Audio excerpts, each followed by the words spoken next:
Après la vidéo où je déballe ma surjeteuse, la vidéo où je galère avec ma surjeteuse. La suite logique. Mais rassurez-vous, je trouve des solutions. Alors tout a commencé quand j'ai voulu remettre la deuxième aiguille, parce qu'il y a 2 aiguilles sur la surjeteuse, mais on peut en enlever une pour faire un surjet à 3 fils. Donc voilà, juste avant de commencer, je vous précise que je suis dans une ambiance du soir, puisque dans la journée, j'ai les enfants à la maison, il n'y a pas d'école, puisqu'on est en reconfinement. Donc je ne peux pas, j'ai du mal à filmer dans la journée, donc je filme les vidéos le soir. Excusez-moi pour cette lumière qui me donne un teint bleuté qui ne va pas, mais bon, c'est pas grave. Donc je disais donc que j'ai commencé en mettant la deuxième aiguille et je me suis dit voilà, je voulais un surjet 4 fils pour recoudre un petit peu de jersey. Et donc j'ai renfilé le dernier fil qui est assez facile à renfiler, c'est un peu comme une machine à coudre, presque plus simple. Et puis je mets en route en croisant les doigts et là, crac, le fil casse. Et bien sûr, il s'agit du boucleur inférieur, donc le premier fil qu'on est censé enfiler. Donc c'est bien, je me dis, ça va être l'occasion de enfiler ma machine et d'apprendre des choses. Quand ça se passe mal, c'est qu'il y a toujours une raison et j'aime bien trouver la raison parce que du coup, ça va éviter que quand je remets en route, eh bien, ça se recasse à nouveau. Donc là, je la trouve vite la solution, c'est que en fait quand j'ai fait le surjet 3 fils, j'ai eu besoin de modifier la tension des boucleurs qui étaient beaucoup trop lâches parce que j'avais laissé la deuxième aiguille. Donc je vais vous montrer sur la machine, voilà, tout de suite. Je ne vais pas y revenir, voilà. Voilà, donc j'avais enlevé, exactement comme là d'ailleurs, je n'ai plus qu'une aiguille et j'ai enlevé l'aiguille qui était la plus à gauche. C'est l'aiguille qui va le plus à l'intérieur du tissu. Donc là, celle-ci, elle est moins à l'intérieur du tissu. Mais les boucleurs, eux, ils bouclaient encore jusqu'à l'autre aiguille. Ça fait que la boucle était beaucoup trop lâche. Donc j'avais réduit la tension à 6. La tension des 2 boucleurs. Et j'ai un surjet qui est correct, qui est très bien. Voilà. Et donc quand j'ai remis la deuxième aiguille, évidemment, j'ai oublié de bouger la tension. La tension, si elle est à 6 et non pas à 4, ça veut dire que les disques de tension sont serrés davantage sur le fil pour que le fil soit tendu. Et si le disque est trop serré, le fil est bloqué, ça tire d'un côté avec l'aiguille et ça bloque de l'autre, donc ça casse. Donc j'ai trouvé la raison pour laquelle ça a cassé et je reste positive parce que j'ai envie d'apprendre à enfiler, de vérifier si j'ai bien tout compris. J'ai bien compris qu'il fallait enfiler d'abord le boucleur inférieur, c'est-à-dire celui qui a cassé, et puis ensuite tous les autres. Ça veut dire donc que je dois tout désenfiler pour renfiler. Et je n'avais pas envie parce que je suis un petit peu flemmarde et j'avais envie de laisser le boucleur inférieur. Donc j'ai quand même enlevé les 2 fils des aiguilles parce que vraiment je trouve que l'enfilage est facile. Mais le boucleur inférieur, je n'avais pas tellement envie, donc j'ai essayé de le passer passer le fil sous les fils du boucleur inférieur, etc. Vous allez voir donc ce que ça donne, je vais vous montrer les images. Je suis passée dans le petit crochet 8 et maintenant je vais aller mettre mon fil dans le trou. Alors pour accéder au trou, il me semble... Je vais mettre ça comme ça. Il me semble qu'il faut...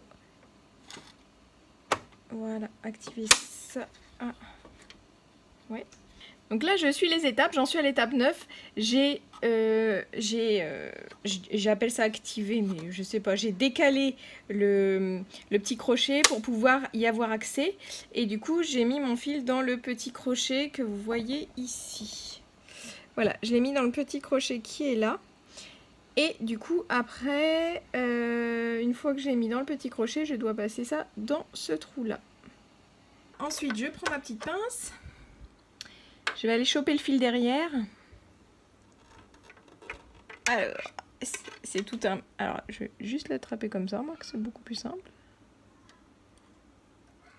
Mais c'est pas simple du tout. Voilà. Je l'ai attrapé. Et où est-ce qu'il va? Il va passer derrière l'aiguille du boucleur Voilà, c'est pour ça que celui-là n'était pas censé être enfilé. Malgré cette pince, c'est pas très facile à choper, je trouve. C'est du travail de chirurgien. Je l'ai. Et je vais essayer de le tirer. Voilà. Voilà. Bon, j'ai l'impression que c'est bon. Je vais voir ça. On va renfiler le haut. À ce stade-là, il me reste juste les 2 fils des aiguilles à enfiler. Je suis assez sereine. Ça me paraît simple. Mais j'ai quand même oublié quelque chose. Donc là, je passe ici. Je suis le chemin rose.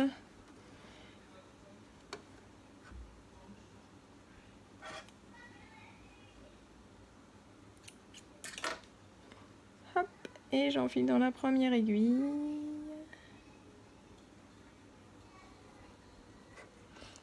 Voilà. Attention, le drame, c'est maintenant. Oh là là, j'ai oublié de passer dans le trou 3. Donc, je vais redéfaire tout ça.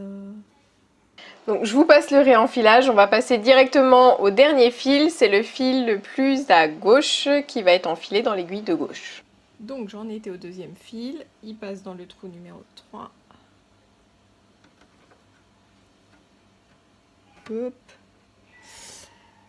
Dans le disque de tension, j'ai remis tous les disques de tension à 4.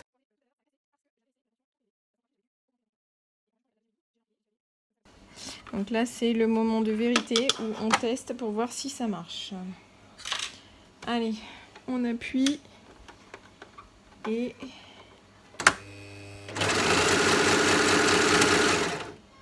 Non, il y a un fil qui a cassé.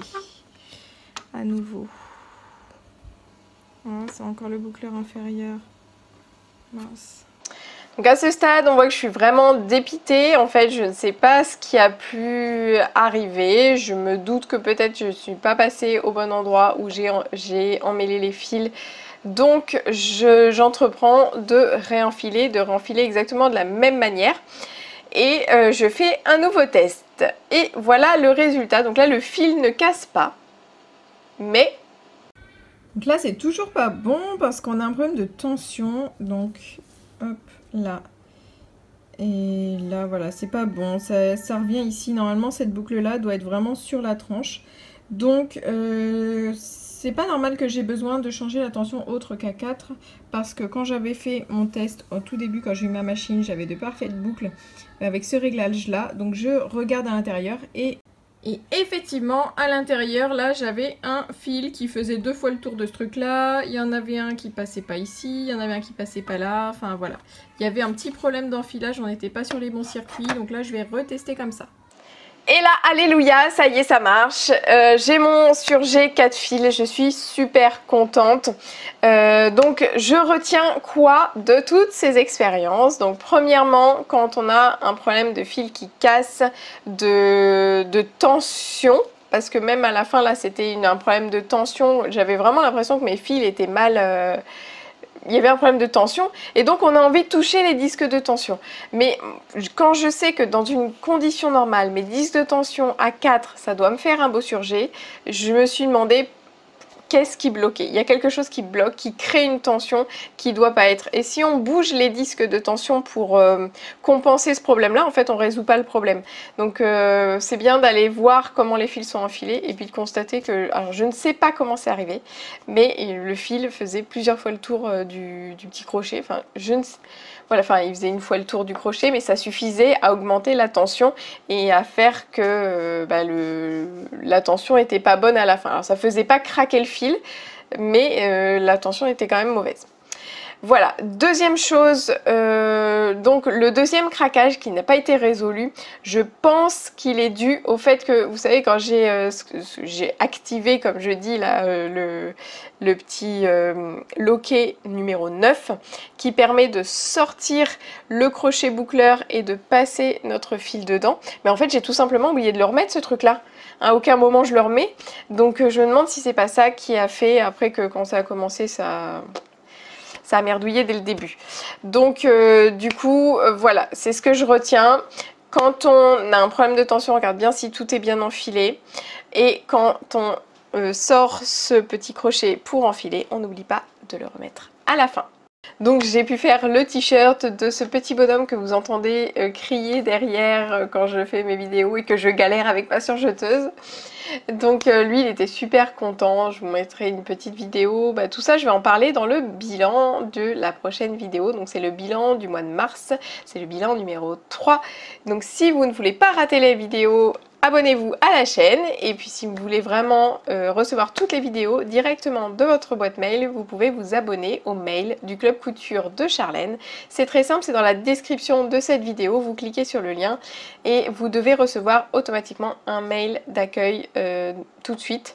Si vous ne l'avez pas, regardez dans les spams, remettez-le dans la boîte de réception et ajoutez mon adresse dans votre carnet d'adresses pour être sûr de bien recevoir mes mails, parce que dans ces mails, j'envoie donc les vidéos sorties dans la semaine. Et puis aussi des astuces couture, de l'inspiration, ça maintient le lien et ça vous motive aussi à coudre, je l'espère en tout cas. Donc on se retrouve très vite, à bientôt!